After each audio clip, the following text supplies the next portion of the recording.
नमस्कार मित्रांनो, ज्ञानज्योत स्पर्धा परीक्षा क्लासेस या आपल्या YouTube चॅनलमध्ये आपल्या सर्वांचं स्वागत आहे. मित्रांनो, आताच महाराष्ट्र शासनाकडून आपल्या पोलीस भरतीची जाहिरात प्रसिद्ध झालेली आहे आणि त्याच्यासाठी आवश्यक असणारा व्हेरी इम्पॉर्टंट टॉपिक तो म्हणजे मराठी विषय, गणित, बुद्धिमत्ता आणि जीके या सगळ्या विषयांची प्रॉपर तयारी जर झाली तुझी तर 100% अभ्यास फिक्स, तर वर्दी फिक्स तर लक्षात ठेव. आणि त्याच्यामुळे आपल्याला अभ्यास चांगल्या पद्धतीने करणं गरजेचं आहे. त्यासाठी आपण आज ही टेस्ट सिरीज आज 25 क्वेश्चन आपण याच्यामध्ये पाहणार आहे. अशाच टाइपचे प्रश्न आपल्याला एक्झाम मध्ये असणार आहेत हे लक्षात ठेव. आणि याच्यानंतरही आपण प्रत्येक स्पेसिफिक टॉपिक, नाम असेल, सर्वनाम असेल, विशेषण, क्रियापद असेल, शब्दांचे जे आठ जाती असतील, समास असेल, अलंकार असेल, त्याचबरोबर समानार्थी शब्द, विरुद्धार्थी शब्द, ग्रंथ, ग्रंथकार, सगळे प्रश्न, वाक्प्रचार, म्हणी सगळ्यावरती स्पेसिफिक व्हिडिओ तुम्हाला मिळणार आहे. त्यामुळे कोणत्याही प्रकारची काळजी नका, अभ्यास फिक्स, आपले वर्दी फिक्स लक्षात ठेवा. चला तर सुरुवात करूया. पहिला प्रश्न आहे, काठ्या शब्दाचे एकवचन कोणते आहे? लक्षात ठेवा, इकारांत शब्द ज्यावेळेस आलेले असतात, नीट लक्षात ठेवा, इकारांत शब्द जेव्हा आलेले असतात, इकारांत शब्द जेव्हा येतात त्यावेळेस इकारांत शब्दाचं अनेक वचन हे नेहमी याकारांत असतं हे लक्षात ठेवा. इकारांत शब्दाचं अनेक वचन हे याकारांत असतं, लक्षात ठेवा. इकारांताचं अनेक वचन हे याकारांत असतं. बघा आता याच्यामध्ये इकारांत शब्द दिलेला आहे, इथे काठी हा इकारांत शब्द. इकारांत शब्द म्हणजे काय तर शेवटचा ज्यावेळेस आपण याचा उच्चार करतो त्यावेळेस काठी, ठी म्हणजे शेवटी ई आला, हा झाला इकारांत शब्द. आणि असा ज्यावेळेस शब्द येतो इकारांत त्यावेळेस त्याचं अनेक वचन हे याकारांत असतं, म्हणजे काठी. तर याचं जर आपण अनेक वचन पाहिलं तर असेल काठ्या, याचं अनेक वचन असेल काठ्या. त्याच्यानंतर इकारांत शब्द इथे दिलेला आहे, बघा अजून एक काडी दिलेला आहे, तर त्याचं अनेक वचन असेल काड्या, याचं अनेक वचन असेल काड्या. लक्षात ठेवा, इकारांत शब्दाचं अनेक वचन हे नेहमी याकारांत असतं. मग आपल्याला इथे दिलेला जो शब्द आहे हा काठ्या हा याकारांत आहे, म्हणजे त्याचं एक वचन हे इकारांत पाहिजे. काठ्याचं एक वचन आलेलं आहे काठी, म्हणजे काठी हा इकारांत शब्द आहे, त्याचं अनेक वचन हे नेहमी याकारांत असतं. काठीचं एक वचन काठ्या आणि काठ्याचं एक वचन असेल काठी, हे लक्षात ठेवा. बघा पाहूया पुढचा प्रश्न. प्रश्न क्रमांक 2. पुढे बघा, लिंग व वचनानुसार जोड्या दिल्या आहेत, त्यातील चुकीचा पर्याय आपल्याला शोधायचा आहे. लिंग आणि वचनानुसार बघा इथे दिलेला आहे आपल्याला ससूला सुसरा, त्याच्यानंतर शिक्षक शिक्षिका, वानर वानरी, बाहू बहिणी असा पाहिजे इथे. तर लक्षात ठेवा, इथे लिंग आणि वचनानुसार जोड्या दिलेल्या आहेत. त्या ठिकाणी एक शिक्षिका, एक शिक्षक, अनेक शिक्षिका, एक वानर, अनेक वानरी, एक बाहू, अनेक बहिणी.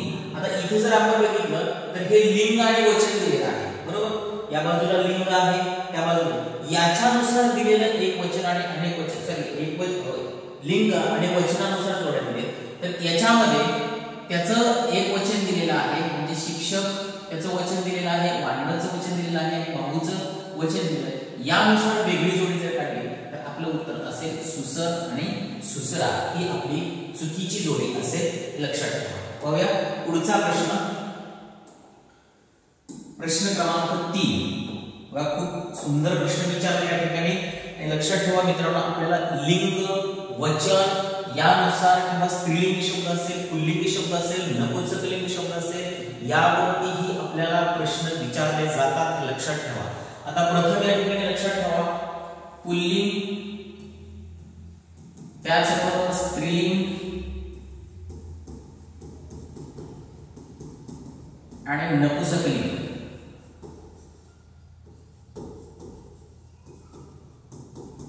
इथे थोडंसं स्पष्टीकरण सांगतो तुम्हाला, लक्षात ठेवा. तर एखादा शब्द आपण घेतला, पुस्तक असेल किंवा दगड असेल. बघा आता याच्यामध्ये जर आपण पाहिलं, दगड हा शब्द घेतला तर त्याचा उच्चार करताना आपण या तिन्ही पैकी कोणता शब्द वापरतो त्याला, तो, ती का ते. बघा व्यवस्थित लक्ष द्या.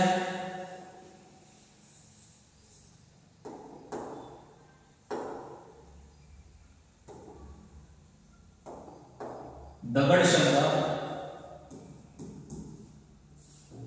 याला आपण तो दगड म्हणतो, ती दगड म्हणतो का ते दगड म्हणतो हे लक्षात ठेवा.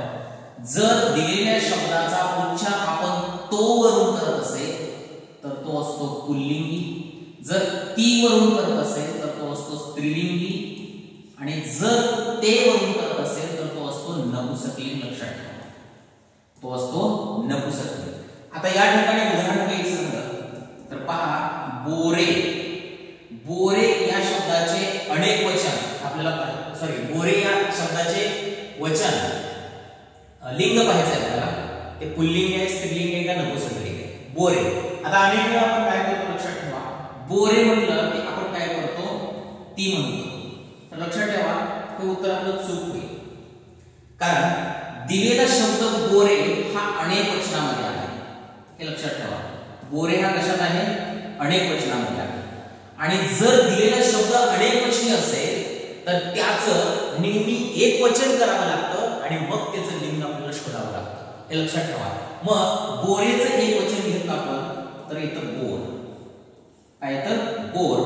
मग त्याला आपण म्हणतो ते बोर, आणि ते बोर झालं तर ते वरून आपण काय घेतो लक्षात ठेवा, तर नपुंसकलिंग. म्हणून बोरे हे जे आहे याचं लिंग असेल नपुंसकलिंग. लक्षात ठेवा. त्यानंतर पैसा आहे, पैसे आहे, हे लक्षात ठेवा. पैसे दिलं तर पैसे आपण म्हणतो ते पैसे, परंतु देताना अनेक वचन दिलं म्हणून त्याचं एक वचन करावं लागेल आणि तो पैसा येईल म्हणून तो असेल पुल्लिंगीमध्ये. ठीक आहे. तर बघा आता इथे दिलेला प्रश्न आहे, तो प्रश्न आपण पाहूया. पहा इथे दिलेला प्रश्न. मित्रांनो, अशाच प्रकारचे तुम्हाला स्पेसिफिक व्हिडिओ मिळतील. स्त्रीलिंग, नपुंसकलिंग, पुल्लिंग, त्याच्यानंतर समासाचे मिळतील, प्रयोगाचे मिळतील, असे प्रत्येक लेक्चरची तुम्हाला व्हिडिओ याच्यामध्ये मिळणार आहे. पहा, मोर आणि रेडा या शब्दांची योग्य स्त्रीलिंगी रूपे आपल्याला विचारलेली आहे. मोर आणि रेडा. बघा, मोर हा पण पुल्लिंगी आहे, रेडा हा पण पुल्लिंगी आहे. आता मोर आणि रेडा या दोन्हीचे आपल्याला काय विचारलेले आहेत तर स्त्रीलिंगी रूप. बघा, आता मोरचं स्त्रीलिंगी रूप जर पाहायचं म्हटलं तर काय असतं? लांडोर. त्याच्यानंतर आता या पर्यायानुसार जर बघा, मोरला असेल त्या ठिकाणी लांडोर दिलेला आहे तर असेल मोर. गाय त्या ठिकाणी असेल त्याचा बैल. ठीक आहे. एक मिनिट.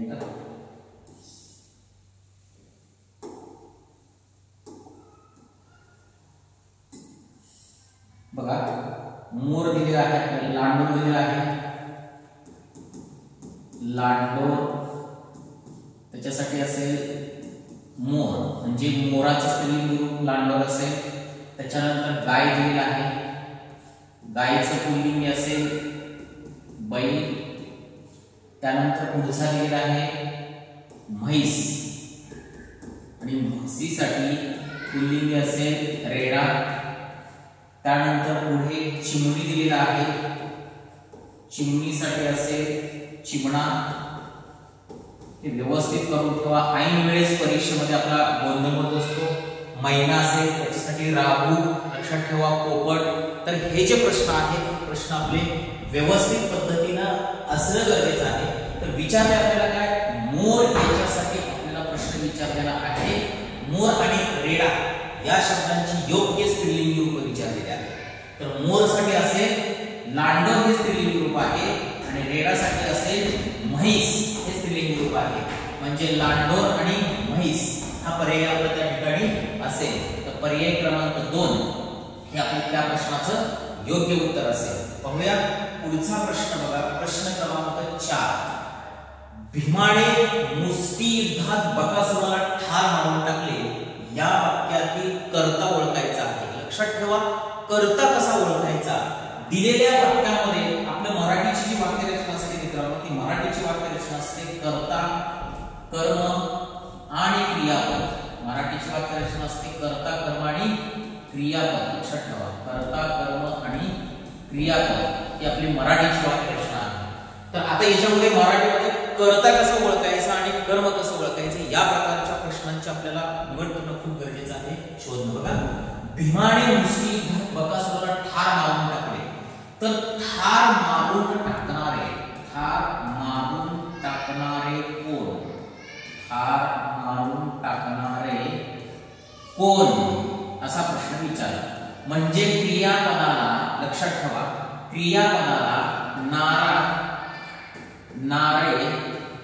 क्रियापदाला नारा आणि नारे असा जर प्रश्न विचारला, ठार मारून टाकणारे कोण, त्यावेळेस आपल्याला उत्तर मिळतं भीम. म्हणजे या प्रश्नाचं उत्तर असेल, या वाक्यातला कर्ता असेल मित्रांनो, भीम हा कर्ता असेल. ठीक आहे. पाहूया पुढचा प्रश्न. प्रश्न क्रमांक 5. गुरुजी विद्यार्थ्यांना व्याकरण शिकवतात. या वाक्यातील क्रियापदाचा प्रकार ओळखायचा आहे. मुख्य क्रियापद प्रकार लक्षात ठेवा. सकर्मक क्रियापद, अकर्मक क्रियापद हे तुम्हाला माहित आहे, पाहिलं असेल. सकर्मक क्रियापद कशाला म्हणतात, अकर्मक क्रियापद कशाला म्हणतात, याही गोष्टी तुम्ही पाहिल्या असतील. सकर्मक क्रियापद आणि अकर्मक क्रियापद हे क्रियापदाचे प्रकार दोन. सकर्मक आणि अकर्मक क्रियापद. सकर्मक क्रियापद आणि अकर्मक क्रियापद हे क्रियापदाचे दोन प्रकार लक्षात ठेवा. आता प्रश्न आहे, अकर्मक क्रियापद कशाला म्हणायचं, सकर्मक क्रियापद कशाला म्हणायचं, लक्षात ठेवा. दिलेल्या वाक्यामध्ये जर कर्म असेल तर त्याला सकर्मक क्रियापद म्हणतात आणि दिलेल्या वाक्यामध्ये जर कर्म नसेल तर त्याला अकर्मक क्रियापद म्हणतात. उदाहरणार्थ, रामने आंबा खाल्ला. या वाक्यामध्ये खाणारा कोण, राम हा कर्ता आणि खाण्याची क्रिया घडली आंब्यावरती, तर ह्या वाक्यामध्ये कर्म आहे आंबा. तर हे वाक्य झालं सकर्मक क्रियापदाचं. आणि दुसरं जे वाक्य असेल याच्यामध्ये की अकर्मक, सारे पोपट उडाले. उडणारे कोण, तर पोपट. उडण्याची क्रिया पोपटांवरतीच घडले, वाक्यामध्ये कर्म नाही, असं लक्षात ठेवा. तर हे सकर्मक प्रयोगामध्ये पण हे वापरायचं आहे. सकर्मक कर्तरी प्रयोग, अकर्मक कर्तरी प्रयोग, कर्मक कर्तरी, अनेक प्रकार त्याच्यामध्ये वेगवेगळे दिलेले आहेत. तर इथे सकर्मक कर्तरी आणि अकर्मक कर्तरी, सकर्मक आणि अकर्मक दिलेला आहे. आता याच्यामध्ये पहा, या प्रश्नामध्ये दोन प्रकारचे क्रियापद आलेले आहेत. गुरुजी विद्यार्थ्यांना आणि व्याकरण, लक्षात ठेवा. गुरुजी विद्यार्थ्यांना व्याकरण शिकवतात. गुरुजींच्या दोन क्रिया, एक व्याकरण शिकवतात आणि कोणाला, ते विद्यार्थ्यांना. म्हणजे विद्यार्थी आणि व्याकरण अशी दोन कर्म या वाक्यामध्ये आलेली आहेत. म्हणजे गुरुजींच्या क्रिया ह्या दोन आहेत. म्हणजे व्याकरण शिकवणे आणि ते विद्यार्थ्यांना. म्हणजे गुरुजी विद्यार्थ्यांना व्याकरण शिकवतात या वाक्यामध्ये मला कर्म हे दोन आलेले आहेत. आणि ज्या वेळेस वाक्यात दोन कर्म येतात त्यावेळेस त्याला म्हणतात द्विकर्मक. काय म्हणतात त्याला, द्विकर्मक असं म्हणतात. ते लक्षात ठेवा. द्विकर्मक म्हणजेच दोन कर्म त्याच्यामध्ये आलेले आहेत. म्हणजे दोन कर्म वाक्यामध्ये येणं किंवा कर्त्याकडून दोन क्रिया घडणं यालाच आपण द्विकर्मक असं म्हणतो. कर्त्याकडून दोन किंवा वाक्यामध्ये दोन कर्म त्याच्यामध्ये येणं किंवा कर्त्याकडून दोन क्रिया घडणं त्यालाच आपण काय म्हणतो, द्विकर्मक असं म्हणत असतो. म्हणून या वाक्यामध्ये दोन व्याकरण, विद्यार्थ्यांना व व्याकरण हे दोन कर्म आलेली आहेत, हे लक्षात ठेवा. आणि त्याच्यामध्ये विद्यार्थी जे आहे ते आहे अप्रत्यक्ष कर्म आणि व्याकरण आहे प्रत्यक्ष कर्म. लक्षात ठेवा, व्याकरण आहे प्रत्यक्ष कर्म. दोन कर्म याच्यामध्ये आले. कर्त्याकडून जर एकाच वेळी दोन क्रिया घडत असतील तर त्यावेळेस त्याला दोन द्विकर्मक म्हणतात. किंवा वाक्यामध्ये दोन कर्म जर आले तर त्याला आपण द्विकर्मक असं म्हणतात. त्यातलं पहिलं आहे विद्यार्थ्यांना हे आहे अप्रत्यक्ष कर्म आणि व्याकरण आहे प्रत्यक्ष कर्म. ठीक आहे. या प्रश्नाचं उत्तर असेल आपलं द्विकर्म. ठीक आहे. पाहूया पुढचा प्रश्न. बघा, प्रश्न खूप सोपा आहे. पुढील वाक्यातील कंसात दिलेल्या शब्दाचा योग्य पर्याय शोधा. कंसात दिलेल्या शब्दाचा योग्य पर्याय शोधा. काय दिलंय कंसात आपल्याला शब्द करणे. ठीक आहे. प्रश्न काय आहे, सर्वांसाठी जेवणाची व्यवस्था मोठ्या मंडपात आलेली आहे. काय म्हणतो आपण याला, करण्यात आलेली आहे. करण्यात आलेली आहे. ठीक आहे. पहा पुढचा प्रश्न. परिमळ या शब्दाचा समानार्थी शब्द कोणता आहे? प्रत्येक परीक्षेला 2 ते 3 प्रश्न याच्यावरती विचारले जातात, लक्षात ठेवा. परिमळ या शब्दाचा बघा, विवाह या शब्दाचा समानार्थी शब्द आपण पाहूया. पहिल्यांदा विवाह, विवाहाचा समानार्थी शब्द आपल्याला पाहायचा आहे. लग्न, सुगंध त्यालाच म्हणतात परिमळ. त्याच्यानंतर प्रदक्षिणा, त्यालाच फेऱ्या मारणे किंवा फेरी मारणे. आणि परिचय दिलेला आहे त्यालाच आपण म्हणतो ओळख. हे याचे समानार्थी शब्द आहे, लक्षात ठेवा. आणि मग आपल्याला विचारलेला आहे परिमळ, त्याचा समानार्थी शब्द असेल सुगंध, पर्याय क्रमांक 2. ठीक आहे. नेक्स्ट पुढचा प्रश्न पाहूया. पहा प्रश्न, माझ्या दादाने मला एक पुस्तक पाठवले, त्यात रंगीत चित्रे होती. मित्रांनो लक्षात ठेवा, प्रश्न आपल्याला विचारलेला आहे आणि या प्रश्नामध्ये 2 वाक्य आलेले आहेत. 2 वाक्य कोणते आलेले आहेत बघा याच्यामध्ये. माझ्या दादाने मला एक पुस्तक पाठवले, हे एक वाक्य दिलेलं आहे. त्यात रंगीत चित्रे होती, हे दुसरं वाक्य दिलेलं आहे. आता याच्यात विचारलेल्या वरील 2 वाक्यांची केवळ वाक्य करा. वाक्यांचे प्रकार आहेत केवळ वाक्य, संयुक्त वाक्य, मिश्र वाक्य. हे 3 प्रकार तुम्हाला माहित असतील. तर यातलं केवळ वाक्य कोणतं, केवळ वाक्य कसं करायचं किंवा या 2 वाक्यांचं केवळ वाक्य कसं बनवायचं बघा. आता केवळ वाक्य करत असताना ज्या वाक्यामध्ये एकच उद्देश व एकच विधेय असतं, म्हणजे कर्ता व कर्म हे एकच असतं, त्याला आपण म्हणतो केवळ वाक्य. ठीक आहे. तर बघा, माझ्या एक दादाने वाक्य असू शकत नाही. माझ्या दादाने मला रंगीत चित्रांचे एक पुस्तक पाठवले. एक रंगीत चित्रांचे मला दादाने असं वाक्य असू शकत नाही. एक रंगीत चित्रांचे, ठीक आहे. माझ्या रंगीत चित्रांचे एक पुस्तक दादाने मला पाठवले. माझ्या रंगीत चित्रांचे असं नाही असू शकणार. 1 2 3 दादाने असं, ठीक आहे. ज्या वाक्यामध्ये एकच उद्देश आणि एक विधेय असतं त्याला म्हणतात केवळ वाक्य. तर तसा प्रश्न आहे या ठिकाणी. पर्याय आहे पर्याय क्रमांक 2. माझ्या दादाने मला रंगीत चित्रांचे एक पुस्तक पाठवले, हा पर्याय बरोबर असेल. पाहूया पुढचा प्रश्न. प्रश्न क्रमांक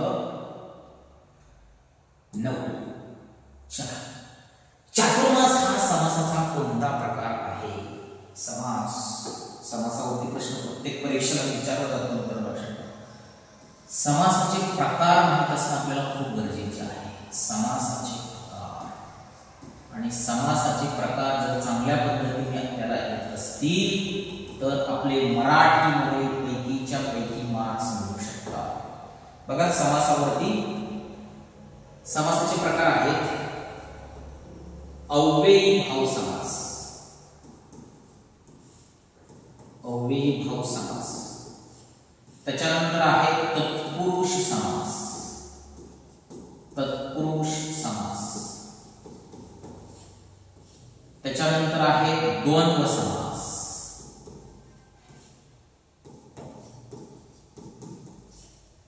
द्वंद्व समास. आता बघा, अव्ययी भाव समास, तत्पुरुष समास, द्वंद्व समास, द्विगु समास हे पण आहे. त्याच्यामध्ये द्वंद्व समासामध्ये इतरेतर द्वंद्व, वैकल्पिक द्वंद्व, समाहार द्वंद्व असे टाइप होतात. त्याच्यानंतर द्विगु समास आहे. द्विगु समास कशाला म्हणतात? तो द्विगु समास पण आहे, लक्षात ठेवा.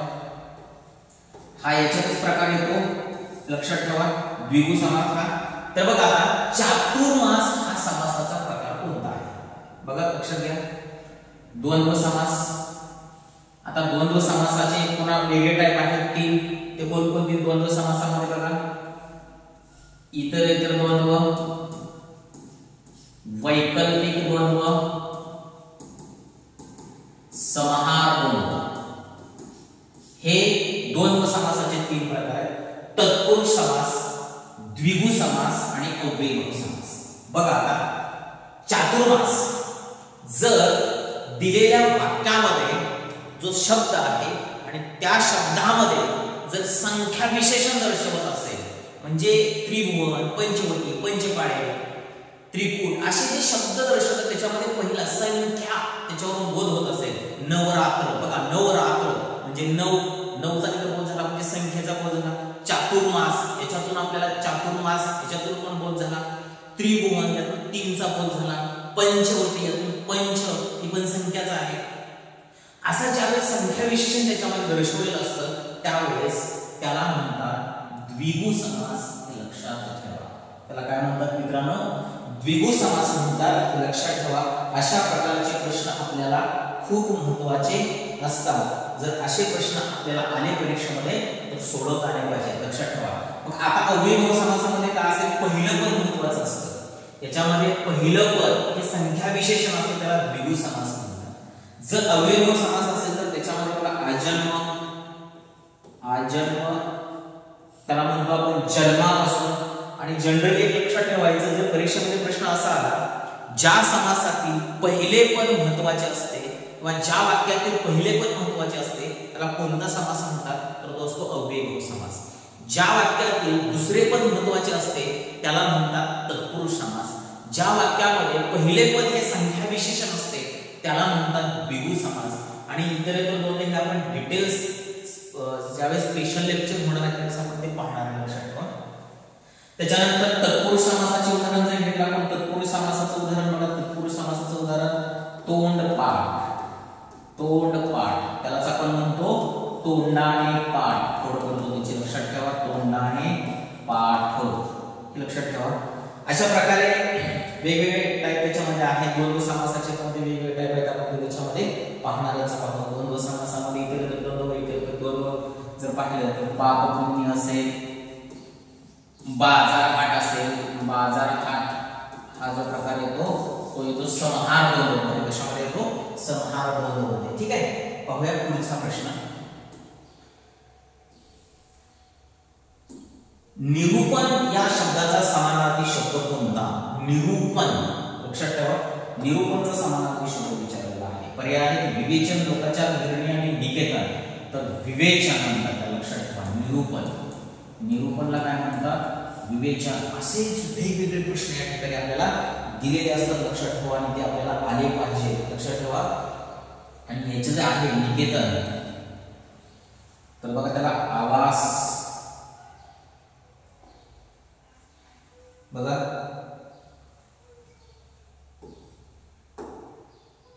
धर, आलय, निकेतन. निकेतन तिथे दिलेलंच आहे आपल्याला. सदन अशा प्रकारचे शब्द तिथे दिलेले असतात. लक्षात ठेवा. सदन हे याचे समानार्थी शब्द आहे. विवेचनला निरूपण असा समानार्थी शब्द त्या ठिकाणी दिलेला आहे. लक्षात ठेवा. निर्णयाला आपण म्हणतो निकाल, ठराव. निर्णयाचा काय आहे? निकाल आणि ठराव हे त्याचे समानार्थी शब्द आहेत. लक्षात ठेवा. असे वेगवेगळ्या प्रकारचे समानार्थी शब्द असतात. लोकाचारला प्रपंच, लौकिक हे त्या ठिकाणी त्याचे समानार्थी शब्द असतील. तर हे असे समानार्थी शब्द आपले पाठ असणं खूप गरजेचं आहे. लक्षात ठेवा. निरूपणचा समानार्थी शब्द असेल विवेचन. असे प्रश्न परीक्षेमध्ये विचारले जातात. ठीक आहे. पाहूया नेक्स्ट क्वेश्चन. प्रतिदिन या शब्दाचा समास कोणता? प्रतिदिन या शब्दाचा समास. ठीक आहे. प्रश्न 11वाच आहे. प्रतिदिन. लक्षात ठेवा. आता मी मगाच तुम्हाला सांगितलं होतं ज्या शब्दामध्ये पहिले पद महत्त्वाचे असते, पहिले पद महत्त्वाचे असते, ज्या शब्दामध्ये पहिल्या पदाला महत्त्व असतं त्याला म्हणतात अव्ययभाव समास. लक्षात ठेवा. प्रतिदिन पहिले पद महत्त्वाचे.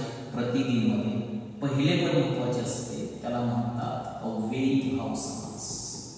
काय म्हणतात त्याला? अव्ययभाव समास. दुसरे पद महत्त्वाचे त्याला म्हणतात तत्पुरुष समास. त्याला म्हणतात तत्पुरुष समास. तर लक्षात ठेवा. प्रतिदिन म्हणजेच प्रत्येक दिवशी किंवा दररोज. प्रत्येक दिवशी किंवा दररोज त्याला म्हणतो आपण दररोज. हे लक्षात ठेवा. आणि त्याचा समास येतो बाळांनो प्रतिदिनचा समास येतो म्हणजे अव्ययभाव समास. ठीक आहे. अव्ययभाव समास. प्रतिदिन या शब्दाचा समास कोणता? तर तो असेल अव्ययभाव. ठीक आहे. पाहूया पुढचा प्रश्न.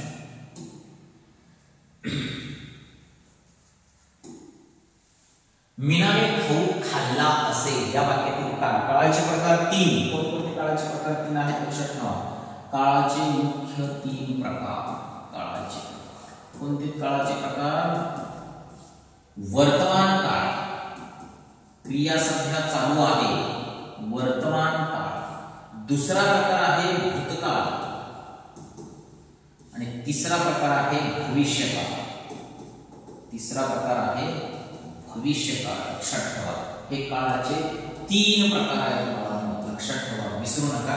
तर मीनाने खाऊ खाल्ला असेल, मीनाने खाऊ खाल्ला असेल, क्रिया पूर्ण झाली असेल म्हणजेच पूर्ण भविष्यकाळ असेल. लक्षात ठेवा. ठीक आहे, बघा पुढचा प्रश्न. पुढीलपैकी कोणता शब्द वरिष्ठ या शब्दाचा विरुद्धार्थी शब्द आहे? वरिष्ठ या शब्दाचा विरुद्धार्थी शब्द लक्षात ठेवा. संतुष्ट विरुद्धार्थी शब्द विचारले. संतुष्टचा असेल असंतुष्ट. कनिष्ठ वरिष्ठ. म्हणजे इथंच आपलं उत्तर मिळालं आहे. तर पर्याय क्रमांक 2 आहे त्याचं बरोबर उत्तर आहे. कनिष्ठ वरिष्ठ या शब्दाचा विरुद्धार्थी शब्द कनिष्ठ असेल. ठीक आहे, पाहूया पुढचा प्रश्न. छान. हा प्रश्न अनेक वेळेस परीक्षेमध्ये विचारला, खूप वेळेस प्रश्न विचारला. काय? ययाती या कादंबरीचे लेखक कोण आहे? लक्षात घ्या. वि स खांडेकर पर्याय आहे. त्याच्यानंतर दुसरा पर्याय आहे रणजित देसाई. तिसरा आहे शिवाजी सावंत आणि गोनी दांडेकर. लक्षात ठेवा इथे जर पाहिलं आपण शिवाजी सावंत यांची कादंबरी तुम्हाला सर्वांना माहिती असेल, चित्रपट पण झालाय, छावा आणि मृत्युंजय. त्याच्यानंतर रणजित देसाई यांची श्रीमान योगी. त्याच्यानंतर राधेय,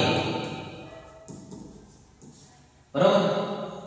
त्याच्यानंतर पुढे दिलेले आहेत आपल्याला अजून गोणी दांडेकर यांची जी आहे ते मोगरा फुलला, शितू आणि त्रिपदी.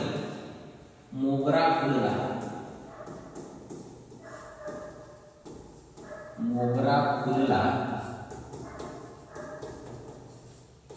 आणि त्रिपदी या कादंबऱ्या आहेत.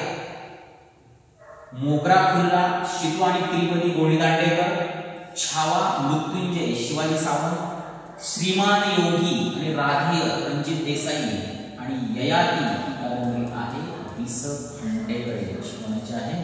वि स खांडेकर यांची. म्हणून आपला पर्याय क्रमांक असेल 1 वि स खांडेकर. हे लक्षात ठेवा. लक्षात? ठीक आहे, पुढचा प्रश्न बघूया. नेक्स्ट. रामाने झाडाचा आंबा तोडून खाल्ला या वाक्यातील प्रयोग कोणता? प्रयोगाचे प्रकार आहे कर्तरी प्रयोग, कर्मणी प्रयोग, भावे प्रयोग. हे मुख्य प्रकार लक्षात ठेवा. आता त्याच्यामध्ये बघा आता कर्तरी प्रयोग, कर्मणी प्रयोग हे डिटेल्स मध्ये तुम्हाला मी लेक्चर मध्ये सांगणारच आहे. फक्त आता आपण इथे विश्लेषण पाहतो. लक्षात ठेवा वाक्यामध्ये कर्त्याला किंवा कर्माला विभक्ती प्रत्यय नसतो, त्याला म्हणतात कर्तरी प्रयोग. जर कर्त्याला विभक्ती प्रत्यय असेल, कर्ता विभक्ती प्रत्यय, लक्षात ठेवा विभक्ती प्रत्यय असेल तर तो असतो कर्मणी प्रयोग. आणि जर कर्ता व कर्म विभक्ती प्रत्यय असेल तर त्याला म्हणतात भावे प्रयोग. लक्षात ठेवा कर्तरी प्रयोगामध्ये, कर्मणी प्रयोगामध्ये कर्ता कर्म हे प्रथमांत असतं. कर्मणी प्रयोगामध्ये कर्त्याला विभक्ती प्रत्यय दिलेला असतो, हे लक्षात ठेवा कर्मणी प्रयोगामध्ये. आणि कर्म हे प्रथमांत असतं. लक्षात ठेवा कर्मणी प्रयोगामध्ये कर्म हे प्रथमांत असतं. कर्म हे प्रथमांत असतं. आता हे प्रथमांत वगैरे काय हा प्रकार लक्षात ठेवा, हे विभक्तीचे प्रकार आहेत.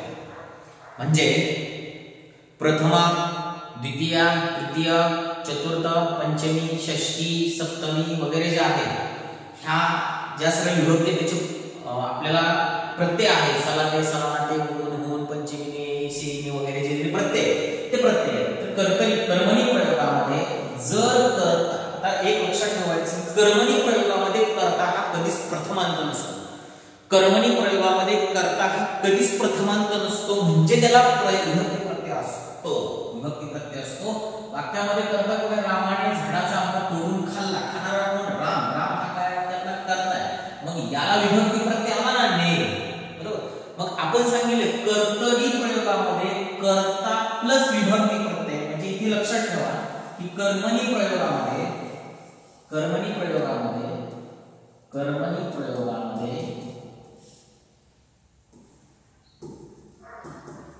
कर्ता कधीच प्रथमांत नसतो. म्हणजेच कर्त्याला विभक्ती प्रत्यय असतो. मग याचा पर्याय असेल आपला कर्मणी प्रयोग. कोणता असेल? कर्मणी प्रयोग. ठीक आहे. पाहूया पुढचा प्रश्न. चला, प्रसरण या शब्दाचा समानार्थी शब्द विचार, विरुद्धार्थी शब्द विचार. प्रसरण विज्ञानामध्ये पाहिले आपण. प्रसरण याचा विरुद्धार्थी शब्द असतो आकुंचन. प्रसरण आकुंचन.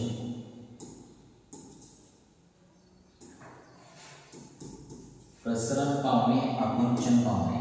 ठीक आहे.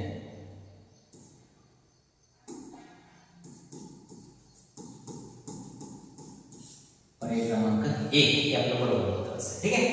हा पुढचा प्रश्न. मी निबंध लिहित आहे. वाक्याचा काळ कोणता? काळाचे प्रकार मगाही आपण पाहिले. वाक्य बघा, 2 वाक्य या पेपरमध्ये विचारले. काळावरती 2 प्रश्न. मी निबंध लिहित आहे. लिहित आहे जेव्हा असं असतं ना, लिहित, खात, जात, सांगत, बसत, उठत, ऐकत, तेव्हा नेहमी ते अपूर्ण काळ असतात. लक्षात ठेवा, नेहमी अपूर्ण काळ असतात. आणि मग मी निबंध लिहित आहे, रीती वर्तमान काळ नाही, तो पूर्ण वर्तमान तर नाही, तो आहे अपूर्ण वर्तमान काळ. लक्षात ठेवा, लिहित आहे, अजून लिहिण्याची क्रिया पूर्ण झालेली नाही. ठीक आहे. पाहूया पुढचा प्रश्न. सून या शब्दाचे अनेक वचन कोणते? सून, सुना, सुने, सुन्या, सुना. सुनाचे ते 2 प्रकार आलेले आहेत बघा. सला पहिला उकार एक दिलेला आहे आणि सला दुसरा उकार एक दिलेला आहे. लक्षात ठेवा. तर अकारांत नावाचे अनेक वचन हे आकारांत होते. आकारांत बघा, वेळ हा आकारांत आहे, तर त्याचं होतं वेळा. बरोबर.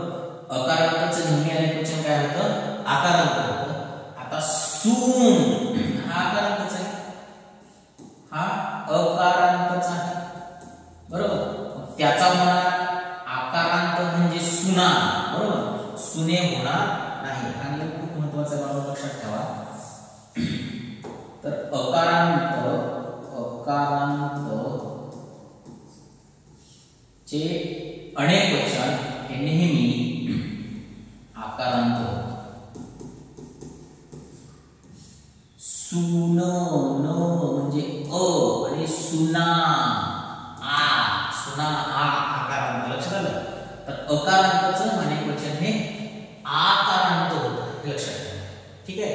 तर पर्याय क्रमांक 1. पाहूया पुढचा प्रश्न. प्रश्न क्रमांक 19.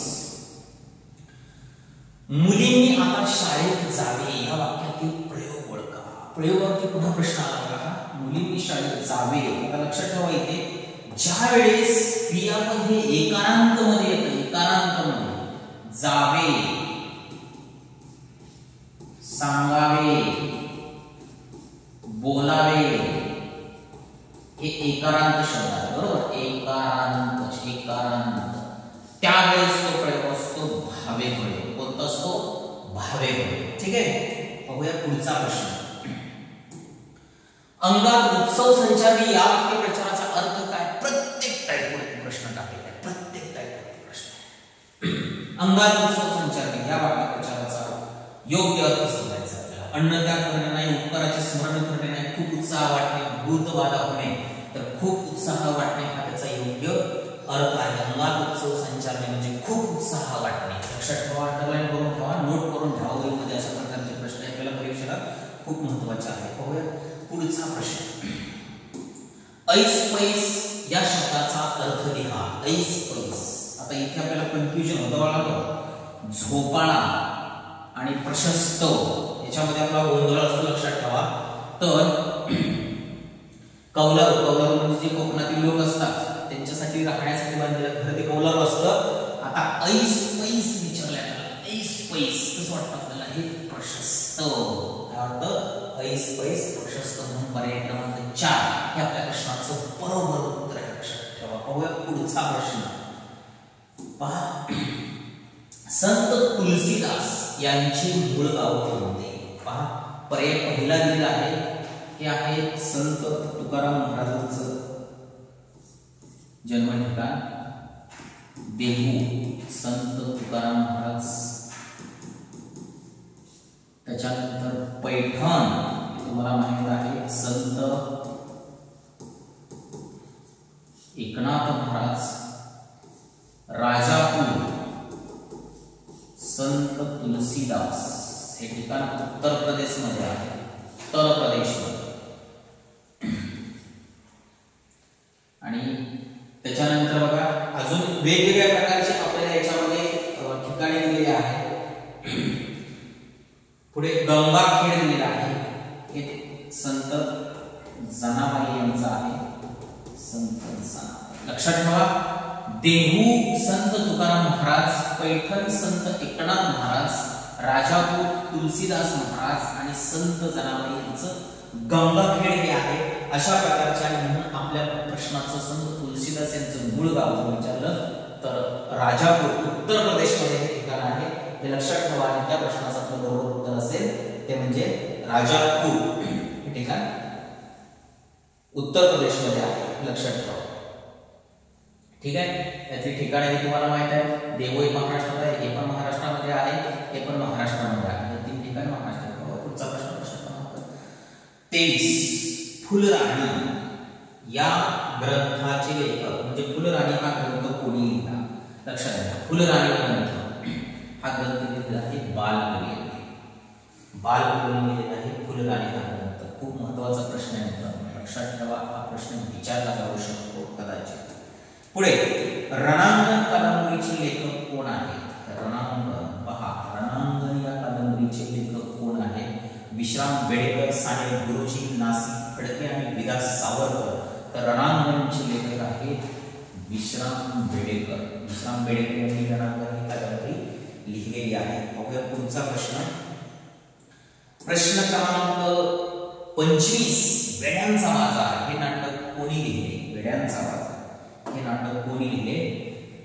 राव गडकरी, वसंत कानेटकर, विजय तेंडुलकर आणि जयवंत गळवी.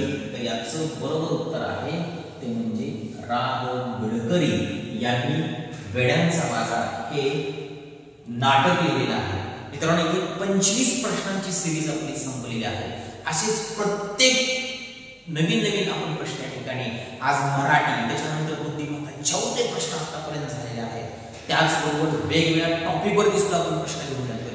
जेवढे घटक पोलीस भरतीला आहे, जेवढे घटक तलाठी भरतीला आहे, तेवढ्या घटकांवरती आपल्याला वेगवेगळे लेक्चर्स आहेत. ती लेक्चर्स तुम्हाला आणि याच्यामध्ये जे डिटेल्स आहेत, नाटक कोणी लिहिले, ग्रंथकार कोण आहे, कवी कोण आहे, त्यांची टोपण नावं कोणती आहेत, जन्म ठिकाणं कोणती आहेत, त्यांचं कार्यक्षेत्र कोणते, सगळ्यांचे स्पेशल व्हिडिओ तुम्हाला मिळते. ठीक आहे मित्रांनो, हा व्हिडिओ कसा वाटला नक्कीच लाईक आणि सबस्क्राईब करायला विसरू नका.